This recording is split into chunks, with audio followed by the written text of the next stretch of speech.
Right then, boys and girls, I've built the Chinese flow hive. There's the brood box.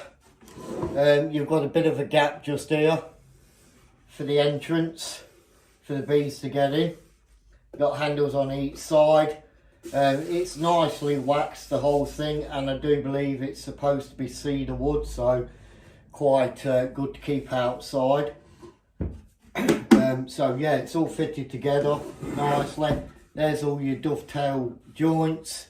I've not glued them or anything, just banged them into place, and it's solid as a rock, so I don't think you need to do anything with them. Basically just knock them into place. But yeah, as you can see, it's like, look, wax. So that goes there, that's your base.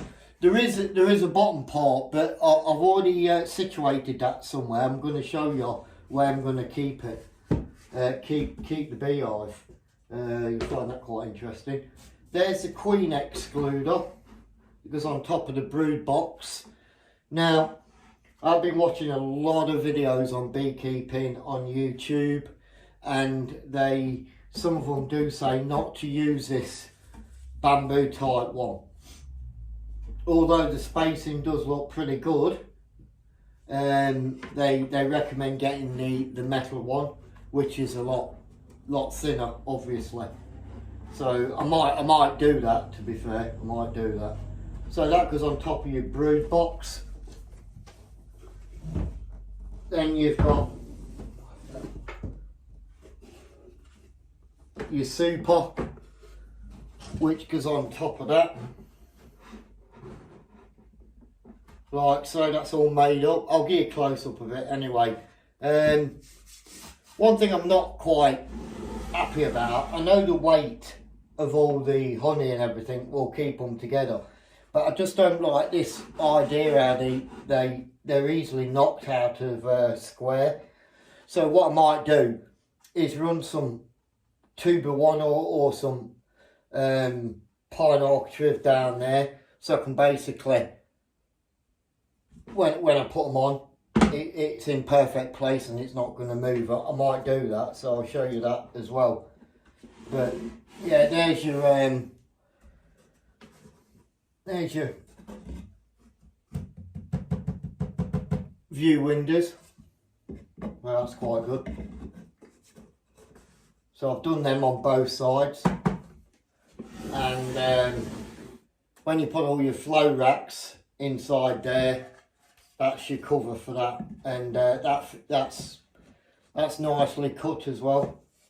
And then that'll go there with your cover for the mechanics at the top where you put the key. It was in there.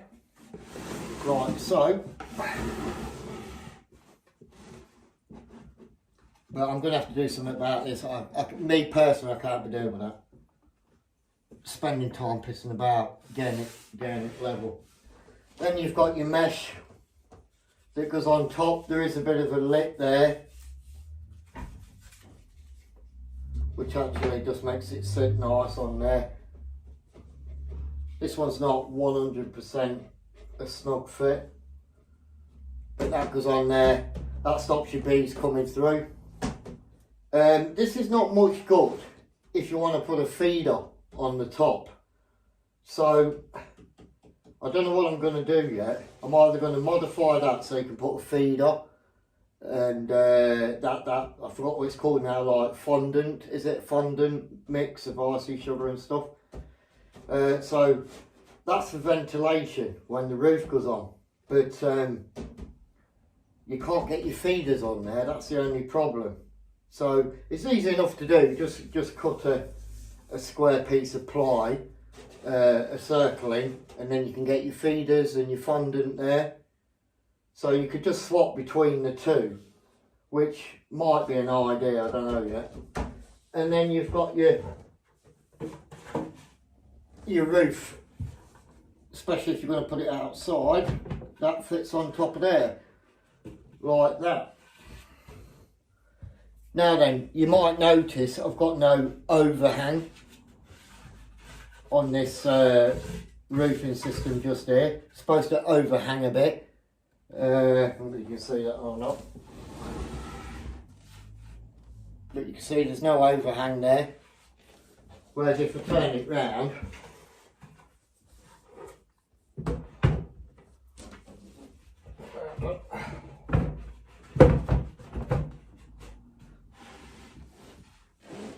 you'll see the overhang. Now that's been done for a reason. You want equal overhang on either side. But I've done that for a reason, which I'll get into later. There's a reason I've done that. And then basically that's what it's all going to look like. So you'll just turn that. There's another piece of timber that goes there.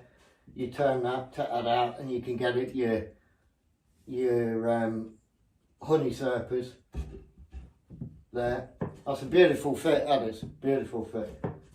Nice and snug. Now on the original flow hive, I do believe this fixes somewhere down here. So yeah, I don't know, I might have to modify it somehow or something. Not sure yet. So, I don't know whether I've got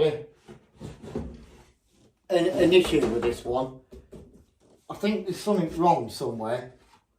Because look, there's a gap here. I don't know if there's something wrong with this one. On this timber here with the handle. Because I've got a gap here. And I've got no fixings, no timber left. And I'm pretty sure there's not supposed to be a gap there. So I'm going to have to contact the supplier and see what's going on, because obviously the bees can get in and out there, and they're not supposed to. They're supposed to just do it at the bottom. So I might have to put a bit of timber in there, or unless that's been cut short and it's supposed, well, I think it's supposed to finish flush there, so there's no gap. So yeah, if you come across that, you might have to contact the suppliers, because I think that's what I'm going to have to do. Unless they tell me anything different, I'm going to have to try and get them to send me a new piece of timber there, or just put a piece of timber in there, which is a bit of a bummer, but what can you do? So what I'm going to do now is show you the flow racks that go in here. So I'll take that off. Here's your flow honey racks. Now one thing I'm not sure about, and I can't see anybody talking about it on YouTube, is your honeycomb. I don't know whether you can see that if you zoom in, but it's like jagged, like one in, one out, one in, one out. As far as I can gather, it's supposed to be like that, but I need to check on that as well. One other thing I should point out, you get 7 screws. I do believe it's these ones. They screw in there, like on the original flow hive. That's so you don't get no movement. You can adjust that when you put it in there, so you don't get no movement, because if it's not dead tight, the bees will get out the front. You know what they're like, the little buggers. Why you've got to have an adjustment on there is beyond me. Why don't you just make it all the completely correct size? I don't know, but they basically slot in there like that.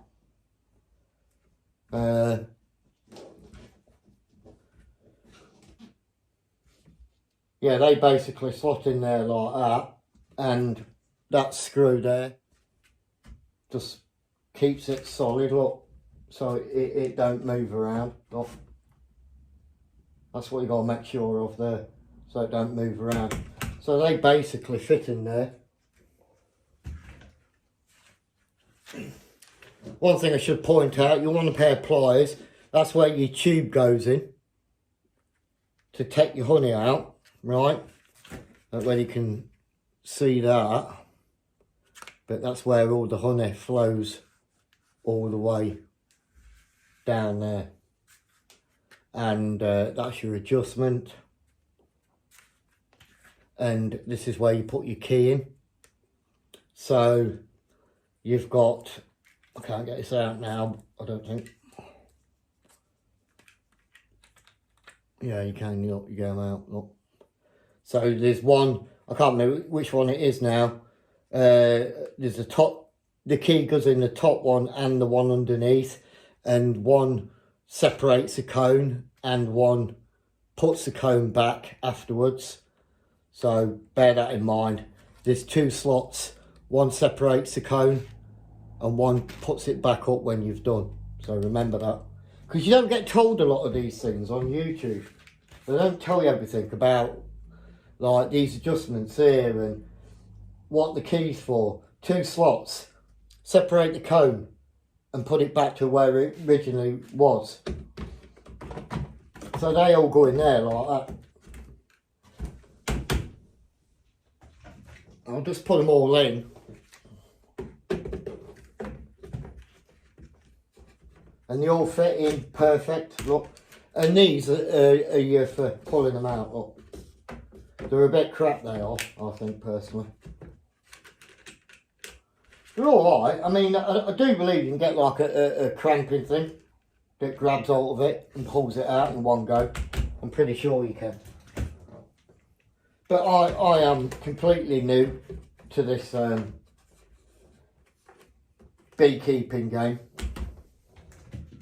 Well, as we're speaking, I've not even got any bees yet. That'll be fun, won't it?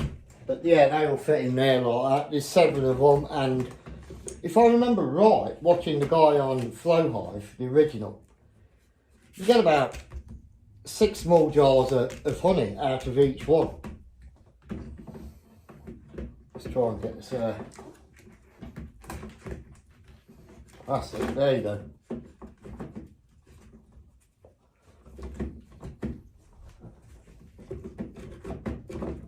Oh, I seem to be struggling with this one. Oh, there you go. But yeah, there you go.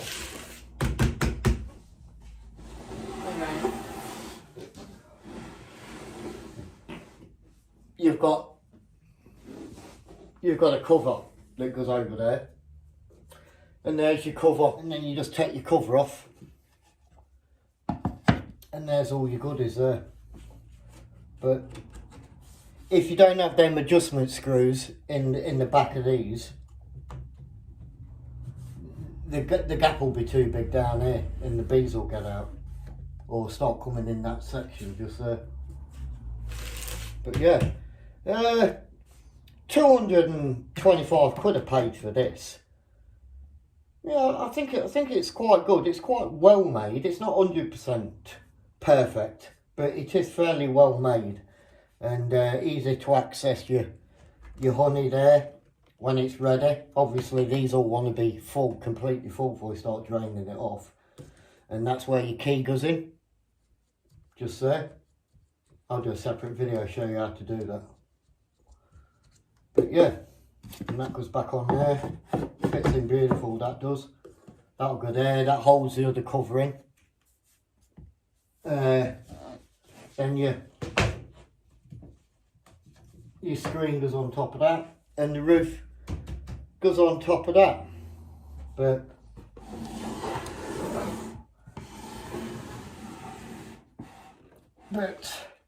I have got an issue there, as you can see. That's definitely not right, because the bees will get in and out there. So yeah, that's basically it. And then, like I say,